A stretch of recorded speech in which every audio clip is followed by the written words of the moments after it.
Hello जय हिंद दोस्तों। स्वागत है आपका फिर से हमारे इस यूट्यूब चैनल में जिसका नाम है सीजी नॉलेज विद डीके में। ओके, आज जो है हम फिर से कंप्यूटर का जो महत्वपूर्ण जो एमसीक्यू जो क्वेश्चन है उसको लेके आए हैं, जो आपके आने वाले भर्ती शिक्षक भर्ती इंपॉर्टेंट मीन्स। दूसरा जो चीज़ है वो छात्रावास अधीक्षक, इसमें इंपॉर्टेंट है। और जो श्रम अधिकारी का जो भर्ती होने वाला है ना जून में, उसमें और जितने भी जो पेपर जिसमें कंप्यूटर से संबंधित जो क्वेश्चन पूछते हैं उसके लिए बहुत ही ज़्यादा इंपॉर्टेंस रखता है, जो कई बार आपको घेरी बेरी बता चुके हैं।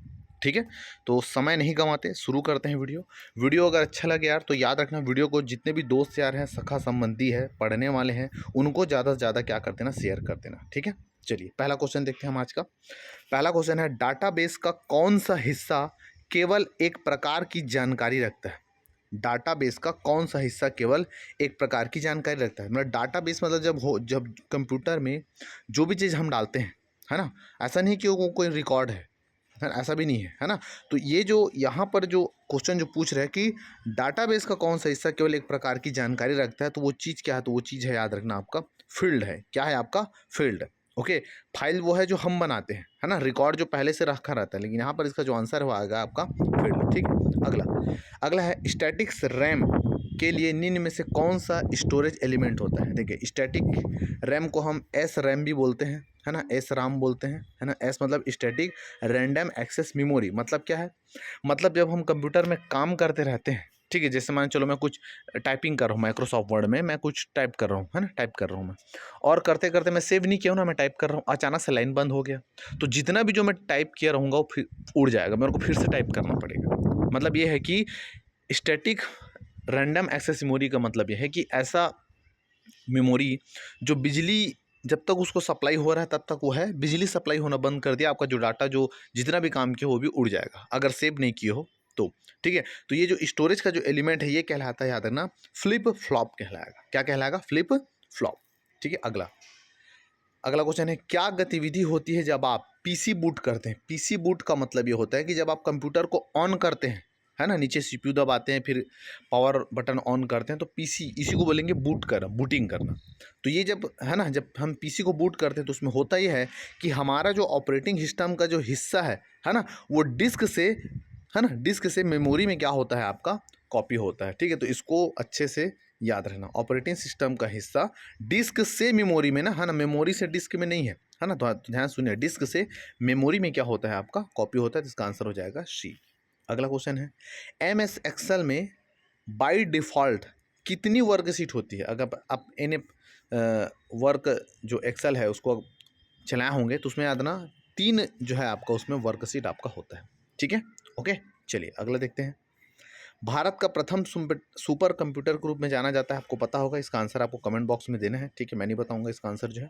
अगला, कंप्यूटर में संख्या की गणना का मोड होता है। देखो, हम कंप्यूटर में जो भी संख्या का जब गणना करते हैं तो याद ना, वो हमेशा बाइनरी मोड में होता है। क्या है बाइनरी मोड? आप एक बार गूगल सर्च कर लीजिएगा, इतना पता चल जाएगा आपको। ठीक है, चलिए अगला देखते हैं, नीबल में कितने बीट होते हैं? ठीक है, बीट, बाइट, है ना, केबी, एमबी, ऐसा पूरा सीक्वेंस चलता है। ये पेपर में 1 नंबर क्वेश्चन में ज़्यादातर क्वेश्चन पूछते हैं, तो इसको अच्छे से आप कर लीजिएगा बीट बाइट वाला को। तो एक बार बता दूं, एक निबल में कितने बीट होते थे? आता ना, एक निबल में आपके 16 बीट होते हैं प्यारे बच्चों। ठीक है, तो इसको याद रखिएगा अच्छे से। अगला, क्लाउडिंग कंप्यूटिंग इंडस्ट्री के साथ कौन सा आर्किटेक्चरल स्टैंडर्ड कार्य करता है? देखो, क्लाउडिंग मतलब क्या होता है? क्लाउडिंग मतलब, है ना, यहाँ पर ध्यान सुनो, क्लाउडिंग का मतलब क्या होता है? जैसे मान चलो मैं किसी को एसएमएस भेज रहा हूँ, मैं जिसको भेज रहा हूँ, हो सकता है कि जिसको एसएमएस मिलने वाला है वो अपने जो मोबाइल है उसको फ्लाइट मोड में डाला होगा, लेकिन मैंने तो भेज दिया ना, मेरे तरफ से तो सेंड कहला होगा। लेकिन चूंकि वो फ्लाइट मोड में डाला है, उसके पास नहीं पहुंचा है, तो मैसेज गया कहाँ? वो मैसेज रहता है क्लाउड में, बीच में रहता है। जैसे ही वो फ्लाइट मोड से हटाएगा, वो जो क्लाउड का जो एसएमएस है वापस उसके पास चले जाएगा, इसको बोलेंगे क्लाउड। तो क्लाउड कंप्यूटिंग इंडस्ट्री के साथ कौन सा आर्किटेक्चर स्टैंडर्ड कार्य करता है? तो ये कहलाता है सर्विस ओरिएंटेड आर्किटेक्चर। इसको थोड़ा सा याद रखिए, है ना। वेब से कोई मतलब है नहीं यहाँ पर आपका। ठीक है जी, तो यहाँ पर जो आंसर आ जाएगा, आंसर आपका सी, सॉरी बी। प्रॉक्सी सर्वर का उपयोग किया जाता है। प्रॉक्सी सर्वर मतलब क्या करते हैं, जो अनऑथराइज्ड जो यूज़र रहते हैं, है ना, वो हमारे सिस्टम को हैक ना कर सके, कुछ बर्बाद ना कर सके, इसलिए प्रॉक्सी सर्वर का उपयोग किया जाता है। किसके लिए? अनऑथराइज्ड यूज़र के विरुद्ध सुरक्षा के लिए, डिफेंस के लिए इसका यूज़ करते हैं। ठीक है। अगला, असेंबलर का कार्य क्या है? मोस्ट इंपॉर्टेंट टॉपिक है भाषा। कंप्यूटर से संबंधित जो भाषा है आप उसको देख लीजिए। 3 प्रकार की भाषा होती है, ठीक है जी, आप पढ़े होंगे तो आपको पता होगा। असेंबलर का कार्य ये होता है कि जो असेंबली लैंग्वेज है उसको मशीनी लैंग्वेज में क्या करता है, आपका परिवर्तित करता है। ठीक है, तो इसका आंसर आ जाएगा आपका सी। ठीक है, ध्यान से सुनिएगा इसको। अगला क्वेश्चन है, कौन सा operating system non interactive? Non interactive मतलब एक दूसरे के साथ इंटरेक्ट नहीं कर सकते। देखो पहला है मल्टीटास्किंग, भैया तो मल्टीटास्किंग मतलब इंटरेक्ट कर रहे हैं ना, मल्टी मतलब एक से अधिक, तो एक से अधिक लोग अगर उसमें काम कर रहे हैं तो भैया इंटरेक्ट तो होंगे। मल्टी यूज़र ये भी नहीं आएगा, तो इसका जो आंसर है ना, नॉन इंटरेक्टिव बोल रहा है, तो नॉन इंटरेक्टिव में इसका आंसर आ जाएगा बैच प्रोसेसिंग ऑपरेटिंग सिस्टम। ठीक है, ओके, इतने को याद रखिएगा। अगला क्वेश्चन है, एक ही समय में दोनों दिशाओं में डाटा हेतु खाली स्थान, है ना, एक ही समय में दोनों दिशाओं में डाटा हेतु कम्युनिकेशन मोड खाली, मतलब एक समय एक इधर से जा रहा है कोई डाटा, एक इधर से आ रहा है, तो वो चीज़ क्या कहलाएगा? वो चीज़ कहलाएगा आपका डुप्लेक्स कहलाएगा। क्या कहलाएगा? डुप्लेक्स। एक ही तरफ जा रहा है वो कहलाएगा हाफ डुप्लेक्स। ओके, है ना, आप भी चैटिंग कर रहे हो, उधर से भी चैटिंग का इसमें सार है, तो ये कहलाएगा डुप्लेक्स कहलाएगा।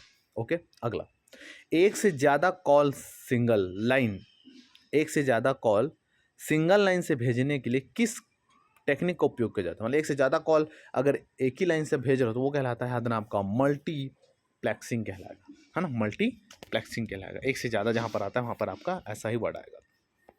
प्रथम जनरेशन कंप्यूटर में कौन सा हार्डवेयर उपयोग किया जाता है? कभी कभी लफ्फा जप्पा में कंप्यूटर के जो पाँच जो जनरेशन है उससे क्वेश्चन पूछता है, तो आप जनरेशन को अच्छे से पढ़ के जाइएगा। इसका जो आंसर आ जाएगा हार्डवेयर के रूप में, याद रखना यहाँ पर यूज़ किया था कौन सा? वैक्यूम ट्यूब का याद रखना उपयोग किया गया था। ठीक है, अगला, पावर पॉइंट में कौन सी 2 साउंड फाइल उपयोग की जाती है ना? तो पावर पॉइंट जब हम यूज़ करते हैं उसमें के लिए जो यूज़ करते हैं याद रखना, वो dot wave and dot mid का याद रखना उपयोग किया जाता है। ठीक है, आपको पढ़ने में आसानी तब होगा जब आप कंप्यूटर के बारे में नॉलेज रखते हैं, आपने कंप्यूटर चलाया होगा, MS पावर पॉइंट, एक्सेल, समझ रहे हो, वर्ड जो भी है, पेंट वगैरह, तो ये आपको ज़्यादा हेल्पफुल होगा। ठीक है, तो यहाँ क्वेश्चन हमारा सिरा जाता है। उम्मीद करता हूँ कि क्वेश्चन का जो कलेक्शन है आपको पसंद आया होगा, समझ में आया होगा। ठीक है जी, वीडियो अगर अच्छा लगे तो वीडियो को लाइक जरूर कर दें। ठीक है जी, ओके, जितना ज़्यादा हो सके दोस्तों में शेयर कर दो। ठीक है, मिलते हैं नए वीडियो में, तब तक के लिए जय भारत, जय छत्तीसगढ़, नमस्कार।